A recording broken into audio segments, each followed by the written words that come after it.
Wow Safwan wow আমরা আমরা এই তুমি কি উল্টা কাটো কে আগে কাটবা মাথা পরে কাটবা আর একটু কমাইলো বড় না কাজে ব্যস্ত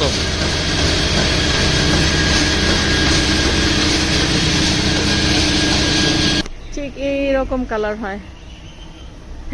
ছিঁড়ে গেছে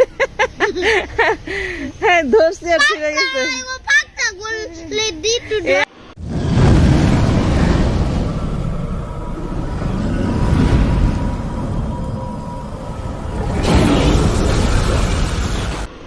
সকালে ভাইরা শ্বশুর একসাথে বসে নাস্তা করলাম মিষ্টি খেলাম নুডলস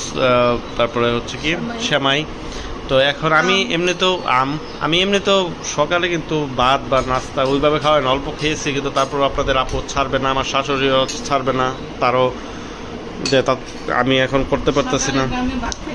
তো সকালে গ্রামে এরকম আমার বাড়িতে গেল আম্মা এমনভাবে করে মানে কি বলবো অথচ ওইভাবে খাওয়া হয় না কিন্তু তো যাক সিম্পল কিন্তু এই সিম্পলটাই আমার সবগুলাই প্রিয় যেমন ডিমবাজি ওই যে আলুবাজিটা ওই চিকন করে আমার খুবই ভালো লাগে এদিকে চাপা শুটকির ভর্তা এদিকে হচ্ছে ঢেঁড়স ভর্তা হ্যাঁ খাওয়া যায় তো যাক সকালের নাস্তা দুইবার খাচ্ছি তো আমি ভাবছিলাম সকালে খেয়ে বিদায় নেবে এখন তো বলতেছে না দুপুরে খাওয়া দাওয়া শেষ করে পরে যেতে হবে তো এখন দেখি দুপুরে খাওয়া দাওয়া শেষ করে বিকালে রওনা দিব ছেলেরা শ্বশুর বাড়িতে একেবারে ফ্রি কিন্তু একটা বউ কিন্তু তার শ্বশুর বাড়িতে প্রচুর কাজে ব্যস্ত তো জামাইরা আসলে খাটে শুয়ে থাকে আর শ্বশুররা বাজারঘাট নিয়ে আসে সেগুলো খায় এটাই হচ্ছে জামাইদের রীতি তো এই যে দেখেন আমার শ্বশুর সকালে উঠেই বাজারে চলে গেছে এবং এই যে মাছ নিয়ে আসছে এই যে দেখেন আমার শালি মুরগি কাটতেছে গরুর মাংস নিয়ে আসছে তো যাক সকল আয়োজন চলতেছে তবে আমার আরেকটা শালিকে মিস করতেছি সে আসতে পারতেছে না সে অসুস্থ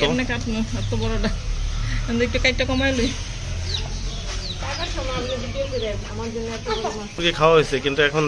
ফার্ম খাইতে খাইতে মানে ব্রয়লার খাইতে খাইতে এখন দেশি মুরগির টেস্ট পাওয়া যায় না তো ওই যে সাফওয়ান দেখেন ওই যে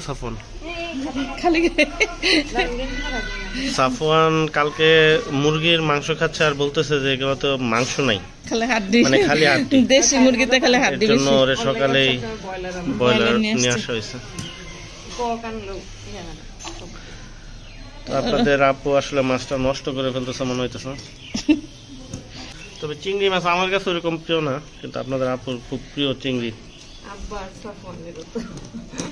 আমরা সবাই চিংড়ি পছন্দ করি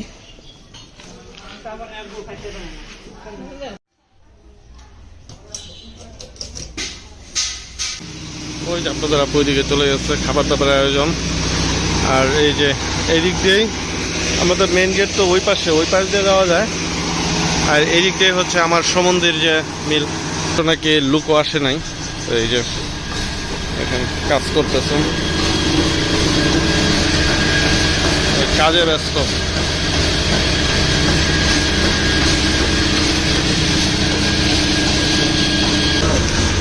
হেল্পার ছিল হেল্পারটাও নাই এই যে এটা মূল রাস্তার পাশেই ওদিক দিয়ে আবার হচ্ছে চাউলের গুঁড়া বানানো হচ্ছে তো সকালে ঘুমিয়ে থাকলেও এসে এদিক দিয়ে এসে ওরা ডাকে সবাই ঘুম থেকে উঠতে হয় কাস্টমারের এরিয়ায় কারণ এদিকে আশেপাশে আপাতত নাই একটু দূরে আর কি বাজারের ভিতরে আমরা দুপুরের খাবার একসাথে জামাই শ্বশুর মিলে খাচ্ছি তবে আমরা আমাদের আরেকটা বাইরাকে মিস করলাম যেহেতু ওই বাইরাটা সিঙ্গাপুর থাকে সে ইচ্ছে করলেও সবসময় আসতে পারে না তো আমাদের দুইজনেরই আসা হয় বা আমাদের তিনজন যখন থাকি তখন সবাই একসাথে আসি একসাথে বসে আসলে গল্পগুজব করতেছি খাবার টেবিলে বসে কিন্তু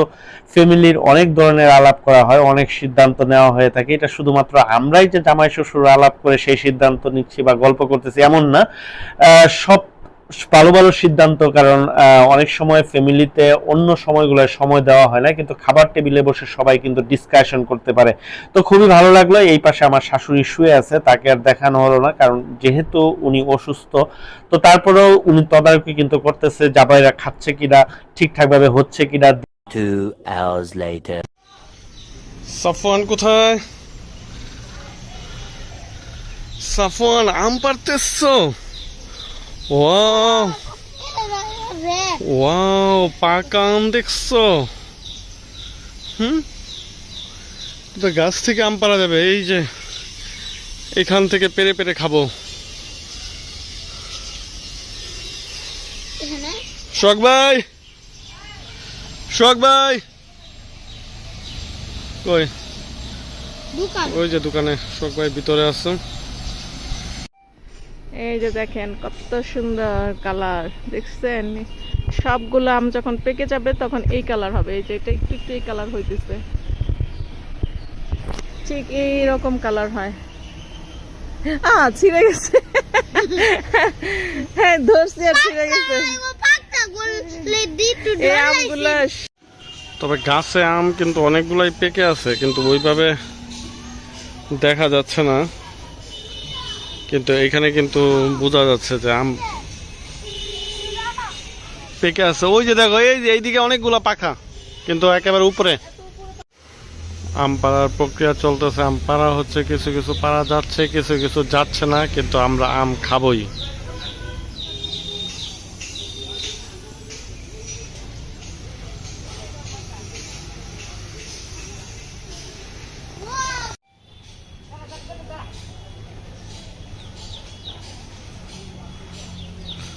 গাছ থেকে পাকা আম পেড়ে খাওয়ার স্বাদই অন্যরকম। বৃষ্টি পড়তেছে, তো আজকে বিকালে চলে যাওয়ার কথা ছিল, কিন্তু বৃষ্টি পড়তেছে, এর জন্য আর যেতে পারতেছি না। আমরা ছাদ থেকে বিদায় নিচ্ছি। তো আগামীকালকে সকালে আমি চলে যাব, আপনাদের আপু থাকবে। তো আজকের মতো এখানেই বিদায় নিচ্ছি। আজকের ভিডিওটা যদি আপনাদের ভালো লেগে থাকে অবশ্যই লাইক কমেন্ট শেয়ার করে আমাদের পাশে থাকবেন। সবাই ভালো থাকবেন, অবশ্যই ইউটিউব চ্যানেলটি সাবস্ক্রাইব করে রাখবেন। ধন্যবাদ সবাইকে, আল্লাহ হাফেজ।